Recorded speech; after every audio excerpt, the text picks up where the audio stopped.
Hello and welcome to the Speedbuild. Today we're building a house in The Sims 4 using only the base game and cats and dogs. So no custom content and no other packs, just the base game and cats and dogs. Starting off with the shell and the roofing and a little bit of the exterior, but not a lot, I believe. The final exterior will be done at the end. And I built this house in New Crest on I think 30 by 20 lot, though I should have done it in the Cats and Dogs world in Brindleton Bay. It would definitely looked a lot prettier there. However, this is fine too. Is it in New Crest? Yeah, I was kind of not sure if it was New Crest or Willow Creek, but it is in New Crest. Though it doesn't really matter, you could place this house anywhere. So this house is a 3-bedroom and 1.5 bathroom house. At the end you will see that it's being furnished for a couple with 2 children.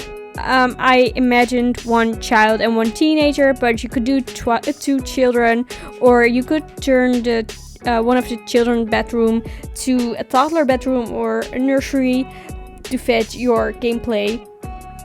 And I obviously built it with the cats and dogs pack, so there's also some stuff for pets. I think that eventually I put some of the training skill items in the backyard, so that's nice. So that's kind of what the house focused on. Also a lot of other skill building items, along with gardening, painting, chess, all kinds of things. So as you can see, we're still building the outside, working on the exterior. It's a bit of a brown scheme on the exterior. I did work quite long on the exterior because I wasn't really sure what shape I wanted. And as you can see, kind of working on chimney, changing some colors. And this is where we're gonna start almost the interior, just finishing up the last bits of the shell and the wallpaper and stuff. Or it was the foundation that we were working on.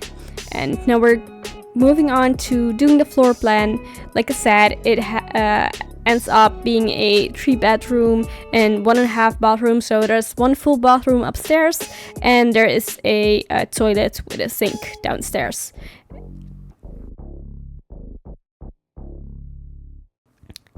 And there is a small hallway just for the stairways, really. And the kitchen is also sort of grand, but it doesn't really look that big. There is quite some space, quite some countertops eventually. Putting down some lights and working on the floor plan upstairs. Some windows, also very important. I always struggle with putting the windows in a way that looks nice on the outside, but it also fits well with the rooms in the inside. Sometimes I will put like a big window and have a wall kind of cut through it halfway, because it just looks better from the outside sometimes. And of course you can often kind of cover up windows with trees or such, but it is a bit of a struggle sometimes. As you can see, we're doing the half bathroom downstairs, just a toilet, sink, bit of decorations. And now we're moving on to the upstairs bathroom. Bathrooms are usually not that interesting, at least I usually make them quite boring. I don't put a lot of decorations because I don't want it to be very expensive, because it's just a bathroom and it's really not that important to have it really cutely decorated. Only when I'm doing like a huge house with a big master bedroom and an ensuite, then I might decorate it. But that doesn't happen that often. I feel it's usually a bit of a waste of money in The Sims, at least. So we're working on the master bedroom.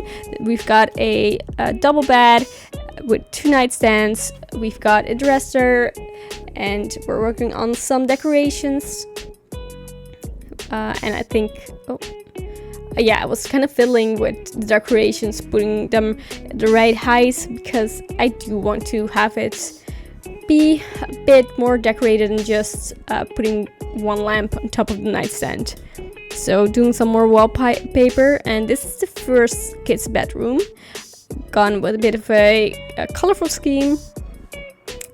So that's we're putting down some toys, changing the layout again, because I was figuring out where to put the bed with the windows and stuff, where it would be the nicest, and trying to put down as much toys and skill building items as we possibly could. So like you can see, we've got a science table, so that is another skill building item, and putting down some decals because, like I said, cats and dogs, so I kind of wanted that to be a bit of a focus here too. Putting a ton of decorations, and then we're almost done with that bedroom, so we're moving on to the second or the third bedroom actually, and this is what I envisioned to be a bedroom for a teenager. It wasn't really big enough to put a double bed, so it does have a single bed, but it does have a desk and some books. I eventually tried to make this little window look really cute with some more decorations, so fiddling around with that right now. We've got the books and a lamp to make it more useful, I guess. I really wish that this window was also officially had a built-in shelf, because it's such a nice place to put some extra decorations, but it's quite a hassle to actually put the decorations there. And we've got some cute lights, some cute posters. Also put a little fishbowl, some more plants, so tons of cute decorations here as well. I feel like this is really a bit of a older home, and it's also decorated that way, but not in a bad way. So some more books, and we're getting closer to finishing this bedroom as well. So usually I do start with the downstairs, I believe, but apparently we started with the entire upstairs here, and now we're decorating the hall. If you have seasons, you might want to put a thermostat in this house as well, because I obviously didn't do that. And you could probably put some shoes there if you have Snowy Escape. So I always like that as a little feature, because the shoes in Snowy Escape are like also with the base game shoes, but it will only work if you have Snowy Escape, I believe. If you click on it, you can choose whether they do or do not wear shoes in the house. I'm actually not sure that. I'm pretty sure it's not a base game feature, but just Snowy Escape.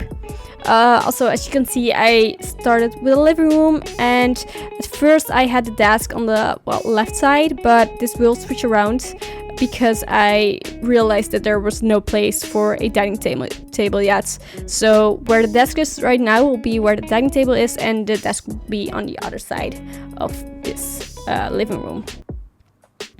And as you can see, I also put some cat stuff like cat tree and a litter box, I think. So this is the kitchen. It's a bit of a weird shape. As you can see, all the counters everywhere. We're kind of figuring out how to lay this out. I think the fridge is still moving, but for now we've got this layout, and for the counters it will stay the same.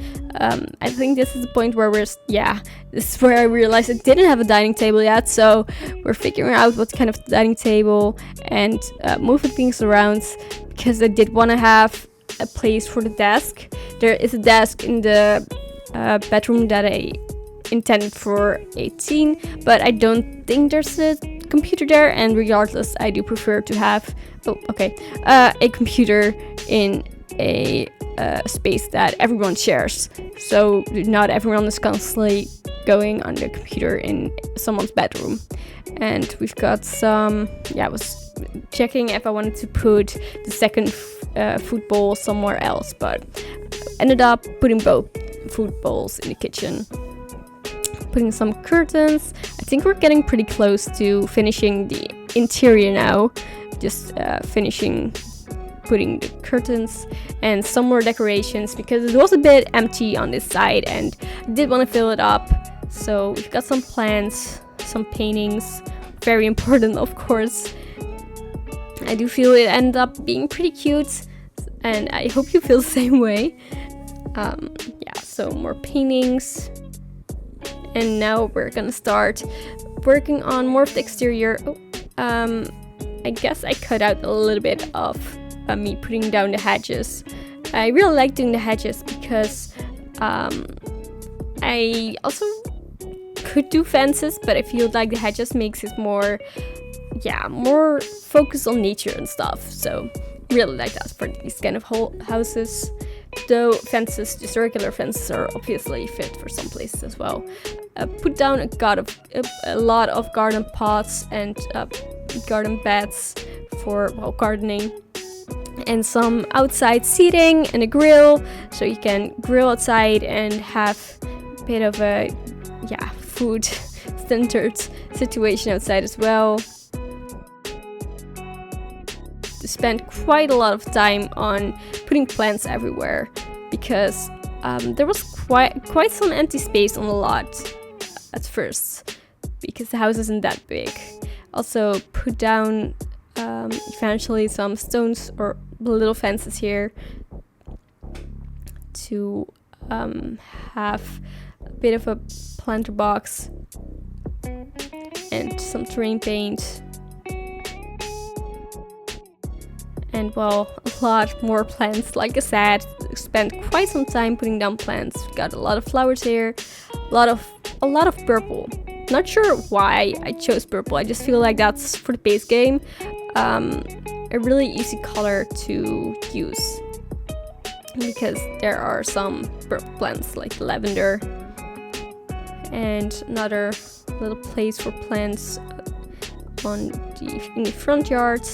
And just using the same plants again. Also, I'm used a lot of debug plants, and usually you can't duplicate them. But if you use the Better Build Buy mod by, I think it's Twisted Maxi, not entirely sure, you can actually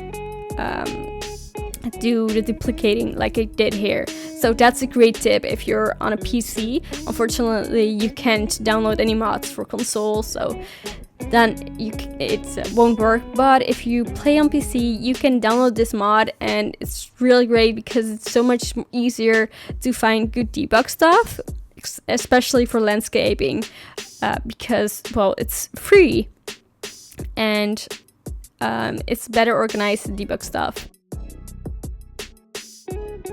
If you like to change the light colors, you can actually do it in Build By mod using this mod as well by just clicking shift on the light. I never really use this option, I tend to forget about it, but that's also a great feature, is that something you do a lot. So you don't have to bring a sim here and change the lights in live mode. I think that's about the whole build done. Thank you for watching, I hope you enjoyed, and I hope to see you next time. Bye!